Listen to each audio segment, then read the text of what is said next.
Seja muito bem-vinda, seja muito bem-vindo ao canal No Horizonte da Fé Católica. Eu sou o professor Jair Luiz Reis e no vídeo de hoje nós vamos refletir sobre a Cristologia de Nicéia, alguns dos aspectos cristológicos do Concílio de Nicéia.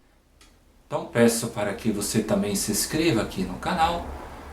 E hoje vamos falar um pouco sobre a Cristologia de Nicéia. Cristologia, vocês sabem que é o estudo acerca de Jesus Cristo. Que contribuições este concílio ele ofereceu no campo do estudo acerca de Jesus Cristo?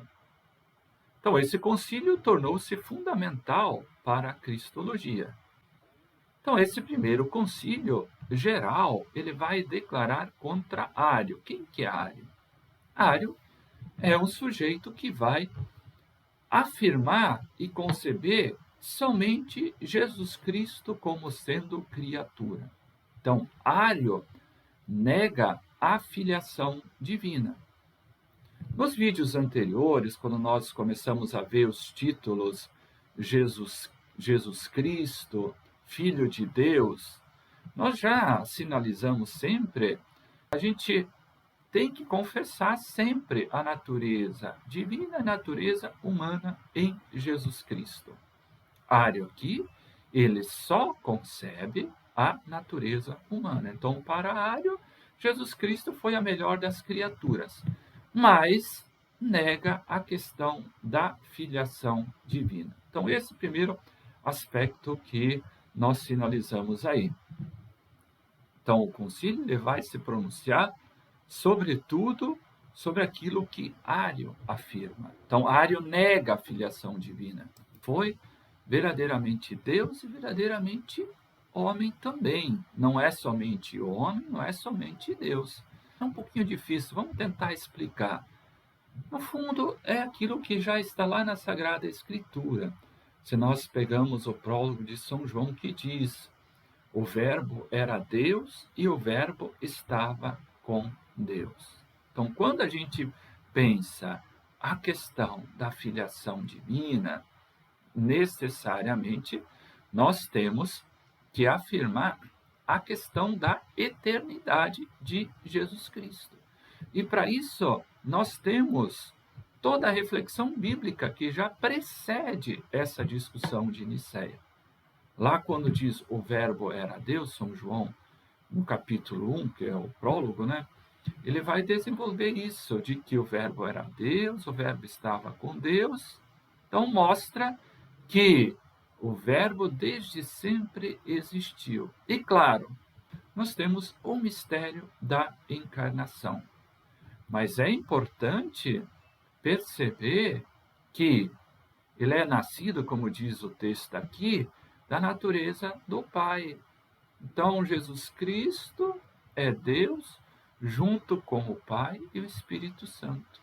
Um único Deus. E aqui nós estamos nos voltando para a segunda pessoa da Santíssima Trindade, que é Jesus Cristo. É isso que o Concílio de Nicéia vai trabalhar e vai desenvolver. Então veja como que a fé estava em perigo, porque isso traz profundas dificuldades no campo teológico. Isso traz profundas dificuldades na compreensão da identidade de Jesus Cristo. E por essa razão, no que concerne à salvação do ser humano. Porque se Jesus Cristo não é filho de Deus, ele também não é o Redentor. Então, esvazia toda a compreensão salvífica. Se Jesus Cristo, assim como Ário diz, fosse somente uma criatura, por melhor que fosse, não teria vindo junto de Deus Pai.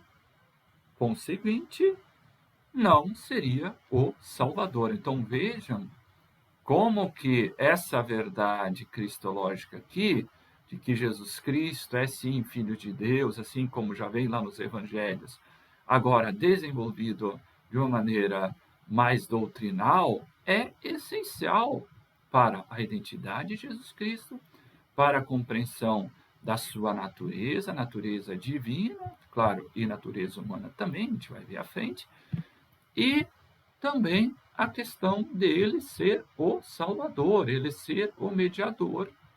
Senão, sem ser filho de Deus, não teríamos essa compreensão. E a nossa proposta aqui desses vídeos é um pouco apresentar para vocês como se deu essa passagem dessa compreensão do Novo Testamento para agora uma reflexão mais doutrinal. Já falamos nos vídeos anteriores dessa nova cultura, desse novo contexto, agora marcado pela filosofia helênica, e os conceitos são novos. Então, essa novidade aí conceitual, esse novo contexto, vai trazer, sim, dificuldades para a acolhida e para o entendimento. Então, a mudança é muito grande de conceitos neotestamentários, marcados aí por uma linguagem mais simples, agora para uma linguagem mais filosófica. E é isso que a gente vai tentar ajudar vocês a entender nesse nosso percurso que nós queremos fazer, numa compreensão histórico-teológica. Então, seguindo a afirmação de sua verdadeira divindade, claro, de Jesus Cristo, vem muito bem formulado no símbolo. Então, já antecipo a vocês que aquele credo, chamado também de símbolo, que nós rezamos maior, chamado Niceno-Constantinopolitano, é decorrente desse concílio de Nicéia. Então, a afirmação de sua verdadeira divindade vem muito bem formulado pelo símbolo, por esse credo que nós falamos. Então, foi dado toda a ênfase que Jesus Cristo não é criatura, mas sim Filho de Deus. Então, a filiação divina, que estava em perigo, mas também aqui confessa que nasceu de Maria e padeceu sob Pôncio Pilatos. Então, por um lado, ele é Filho de Deus, mas também ele tem a verdadeira humanidade, porque aqui o texto diz que nasceu de Maria. Isso está contemplado lá no credo, no símbolo.